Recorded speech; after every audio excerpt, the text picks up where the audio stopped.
안녕하십니까. 한반도의 평화적 통일을 위해서 열심히 노력하고 있는 왈가왈부의 홍강철입니다. 얼마 전에 지방에서 살고 계시는 한 탈북민분을 제가 찾아갔었습니다. 그분이 작년부터 저를 꼭 만나보고 싶다고 연락을 보내오셨거든요. 그랬는데 제가 일정이 잘 맞지 않다니까 시간이 없어서 만나보지 못했었죠. 그러다가 며칠 전이야 겨우 이렇게 일정이 비어서 시간 나서 만나보러 다녀왔습니다. 그래서 오늘은 고향을 그리는 한 탈북민 어르신이 그 이야기를 들려드리려고 합니다. 그 어르신 집에 가보니까 혼자서 외롭게 살고 계시더라고요. 그래도 제가 온다고 백설기를 비롯해서 상다리 부러지게 음식을 차려놓고 기다리고 계셨습니다. 그래서 맛있게 먹으면서 어르신이 살아온 이야기를 들었죠. 그분은 북에 두 아들을 두고 오셨답니다. 저를 보고 아들 같다고 그러면서 눈물을 흘리시더라고요. 맏아들은 호위국에서 군사복무를 하고 돌아와서 지금은 제가 밝힐 수는 없는데 어떤 간부를 하고 있고 간부로 일하고 있고, 둘째 아들은 군사복무를 하지 않았다고 하더라고요. 그러니까 군대를 내보내기 싫어서 안 내보냈다고 그러신 것 같습니다. 그러시면서 우리 탈북민들이 이렇게 사망하게 되면 아마 민주평통이라는 데서 탈북민들이 남은 재산이 있겠죠. 예? 어쨌든 한 푼이라도 남을 거 아닙니까? 그럼 민주평통에서 다 가져간다고 하시더라고요. 근데 자신은 그렇게 되는 민주평통에서 가져가는 걸 바라지 않는다. 그러시면서 이야기를 하시는 겁니다. 그래, 그분은 또 우리 왈가왈부 후원자이기도 하는데, 왈가왈부에 매달 5만원씩 후원하고 계신다고 하십니다. 그러면서 지금 좀 더 해야 되겠다고 저보고는 대표님이라고 부르더라고요. 제가 통일중매권 대표니까 제가 그렇게 부르지 말고 강철이라고 부르라고 하는데도 계속 그렇게 하시는 겁니다. 대표님이랑 이렇게 왈가왈부 식구들이 마음 놓고 방송을 할 수 있게 제가 한 푼이라도 본인께서 한 푼이라도 이렇게 더 보태겠다고. 그래서 이제 앞으로는 제가 어르신이 이렇게 후원금도 더 늘려서 하겠다고 그러시더라고요. 제가 괜찮다고, 어르신께서 드시고 싶은 거 드시고 이렇게 놀러 다니고 싶으면 놀러 다니시고 하시라고 제가 그랬습니다. 그런데도 막무가내였습니다. 그분이 내가 더 하겠다고. 어르신은 자신이 돌아가시게 되면 6월이라도 고향에 보내달라고 이렇게 부탁하시더라고요. 그러시면서 저한테 고향 마을을 그린 그런 도면을 보여주셨습니다. 도면이라고 해야 되나요? 도면이라고 해야죠. 어쨌든 도면 같은 형식을 갖췄으니까 아마 두고 온 아들들과 이 고향집을 그리면서 향수를 달래시는 것 같았습니다. 그리고 저에게 아마 현재 맏아들이 살고 있는 집을 알려주고 싶으셨던 것 같습니다. 그래야 제가 아무래도 훗날이라도 남과 북이 왕래할 수 있고 이렇게 하면 본인이 유골이라도 고향집에 전달해 줄 수 있지 않겠나. 그래서 아마 그런 생각이 있었던 것 같거든요. 어르신이 도면 보여주시면서 지나온 생활들을 회상하시는 겁니다. 여기는 뭐가 있었고 하시면서, 그래, 학교를 졸업하시고는 이렇게 지신소에서 일하셨답니다, 그분은. 그러면서 노동당에 입당하겠다고. 그래서 해령 곡산공장이라고 있습니다, 해령에. 곡산공장 확장공사의 돌격대로 지원하셨던 일도 이야기하시고, 그리고 또 고난의 행군시설에 가슴 아팠던 이야기들도 하시고, 그리고 또 아들들에 대한 자랑도 이야기하시고, 아들들이 현재 어떻게 살고 있는지에 대한 이야기도 하시더라고요. 아마 지금도 아들들하고는 이렇게 전화 연락이 있는 것 같습니다. 사시겠죠. 저도 다 하고 있는데. 그러시면서 해령에 있는 공장 기업소들이 적은 이 종이장들도 보여주시더라고요. 그러면서 어느 공장은 어떤 제품들을 생산하고 있고 제품의 질은 어떻고 이런 이야기들도 하시고요. 그래서 제가 종이장과 그다음 종이장도 이렇게 사진을 찍고 고향집 그린 것도 사진을 다 찍은 거죠, 제가. 그랬던 겁니다. 그래서 어르신 보고 말했죠. 어르신, 제가 이거 찍어서 이제 방송을 해도 괜찮겠습니까? 그러니까 괜찮다고 그러셔서 제가 또 올리는 겁니다. 어르신이 그 희령 곡상 공장에서 그 곡장 공장 그 확장 공사에 동원돼서 돌격대로 일하실 때 그때 이야기를 하시는데요. 그 본인은 그 현장에서 일해야 그 입당하기 쉬우니까 그래 현장에서 일하겠다고 하는데 이렇게 격리직을 맡을 사람이 없었답니다. 그래서 그 본인한테다 격리직을 또 맡겨서 할 수 없어서 자기 그 격리로 일을 하셨다는 거죠. 그러면서 그때 뭐 물자가 많던 이야기를 합니다. 그때 잘 살던 때 이야기. 예?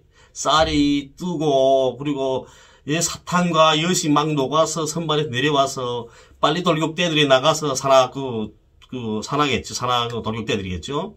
거기에 나가서 빨리 가져다 먹으라고 이렇게 하던 이야기, 그런 이야기들을 하시는 거죠.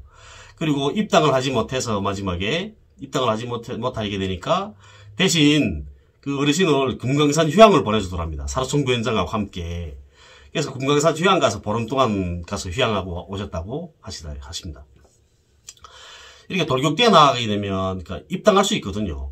아무래도 돌격대라는 거는 대상공사를 맡아서 하니까 입당 본투가 많이 내려옵니다. 그래서 입당을 계획하고 있는 사람들은 돌격대를 어디서 조직하게 되면 저저마다 너도나도 가겠다고 하죠. 근데 그렇다고 해서 모두 입당할 수 있는 건 아닙니다. 현장에서 열심히 일해야 입당할 수 있는데 그 어르신은 회계를 아시니까 현장에서 아마 일하실 수 없었던 것 같습니다. 그래서 낮에는 격리를 보시고 그리고 밤에는 현장에 나가서 또 열심히 또 이 돌격대원들 도와서 일했던 거죠. 그랬는데 입당하지 못했다는 거죠. 그렇게도 당표를 메고 싶어 하셨는데 예? 그 소원은 풀어지지 예? 이런 생각이 들더라고요. 저는. 그 소원도 못 풀어주냐. 이렇게 북에서는 노동당에 입당하기 힘듭니다. 저 같은 우연분자들이 끼어들어서 그렇게 하죠. 예? 태영호 같은 걸 입당시키지 말고 예? 어르신 입당시켰어야 되는 거죠. 예? 정말 간부사분 잘못하는 것 같습니다. 어르신은 어르신과 함께 북에 있을 때 한 아파트 3층 1호에 사시던 그분을 잊지 못하시더라고요. 그분이 고난의 행군 시기에 굶어서 돌아가셨나 봅니다. 그때 그 어르신은 경로동 직장이라는 데서 거기서 국수 뽑고 그다음에 속도종 가루라는 걸 이렇게 만드는 그런 일을 하셨답니다. 근데 경로동 직장은 장애인들 중에서도 이렇게 노동 능력이 있는 분들이 일하는 직장이거든요. 경로동이라는 건. 그래서 이 장애 등급에 따라서 4시간 또는 6시간을 노동하게 되는 겁니다. 그런데 이렇게 고난의 행군 시기였음에도 불구하고 예, 장애인들한테는 국가에서 지급하는 이런 장애인 보조금과 보약들이 나왔었다고 하시더라고요. 그래서 직장에서 국수하고 속도종 가루를 팔아서 만든 돈으로 돼지를 사가지고 뭐 순대도 만들어서 장애인들한테 급식시키고 예, 그런 이야기도 하시고 그때 이 3층 1호 집에서 사시던 분에게 국수 한 그릇, 속도종 가루도 한 접시를 대접하지 못하신 것이 늘 이렇게 마음에 걸린다고 하시면서 눈물을 흘리시더라고요. 그분이 지금도 꿈에 나타난다고 하십니다.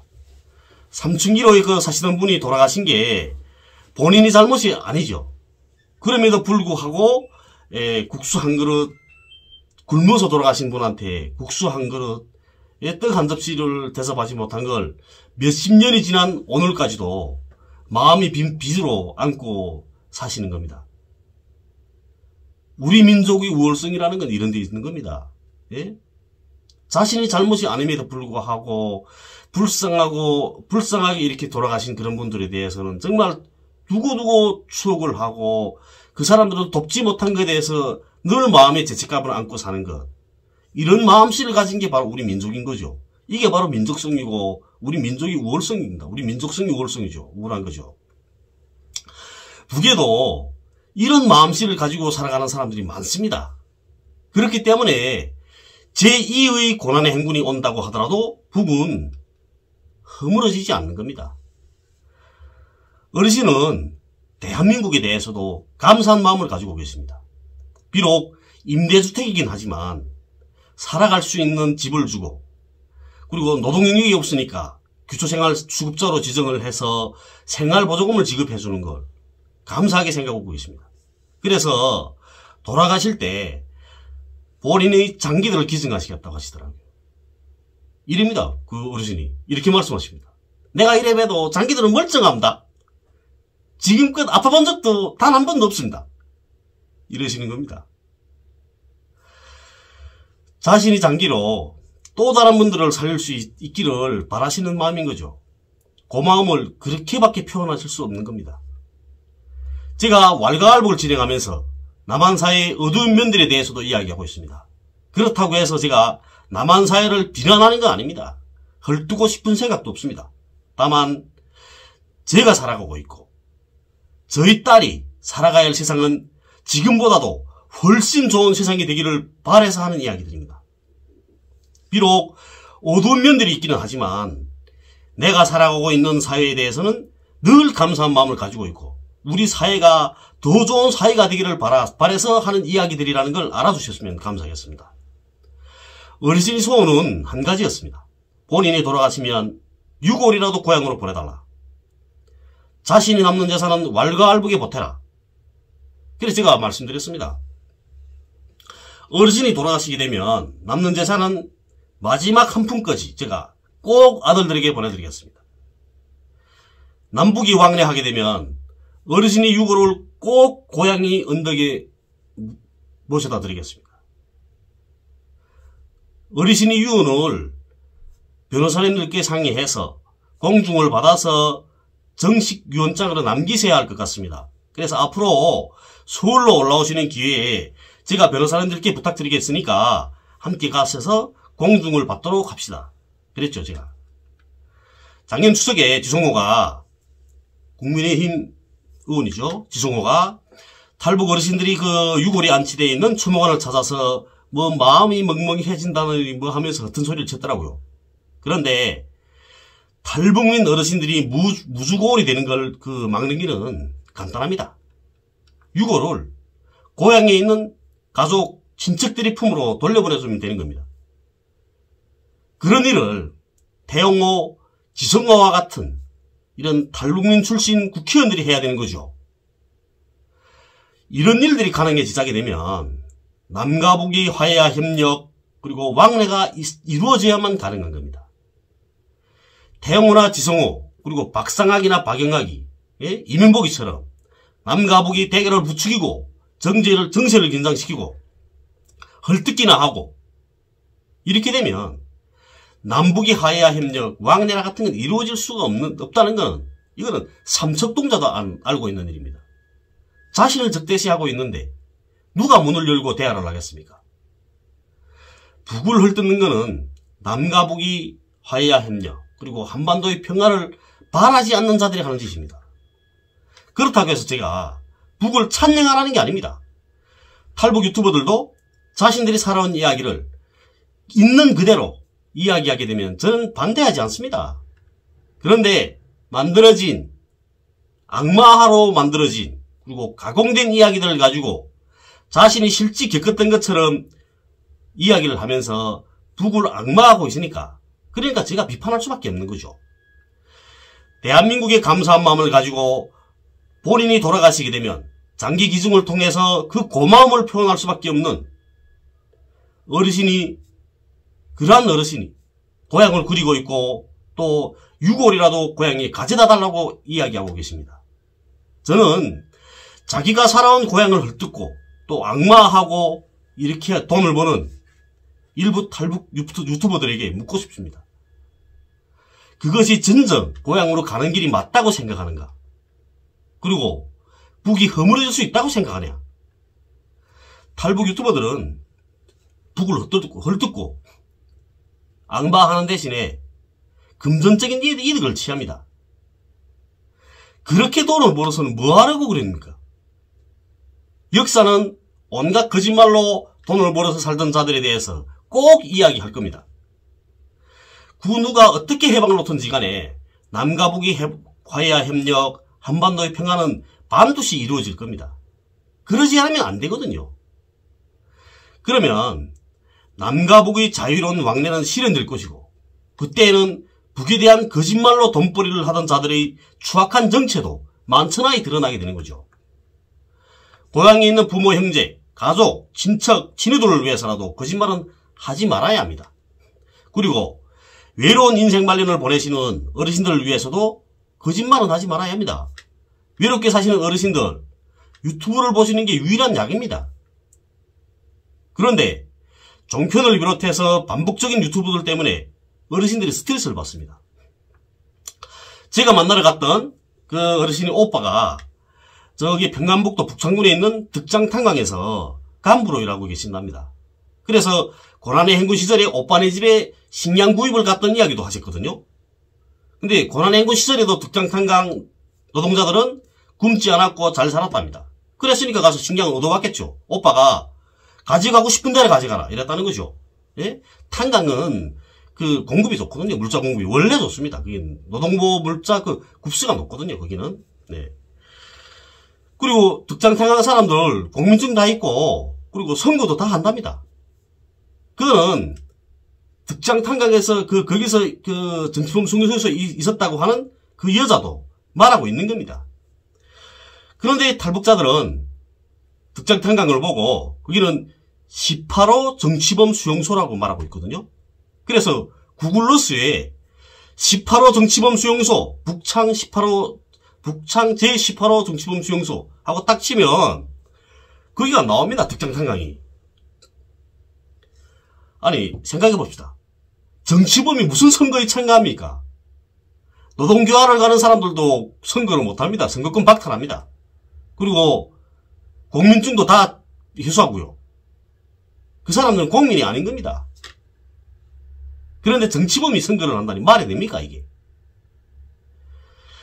득장탄광에 대해서 잘 알고 계시는 분들, 이제 어르신처럼 득장탄광에 오빠가 사시는 분, 그런 분들은 그것을 정치범 수용소라고 하게 되면 정치범 수용소라고 말하는 그런 탈북자들을 볼 때마다 어처구니가 없는 거죠. 그러니까 스트레스를 받는 겁니다. 왜 저런 거짓말을 하는지 모르겠다. 걔들이 돈을 주니까 하는 겁니다. 그러시면 아무리 돈을 받아도 그렇지 사람이 할 짓이 따로 있지 않냐 이렇게 말하고 있는 거죠. 때문에 어르신들을 생각해서라도 거짓말은 하면 안 됩니다.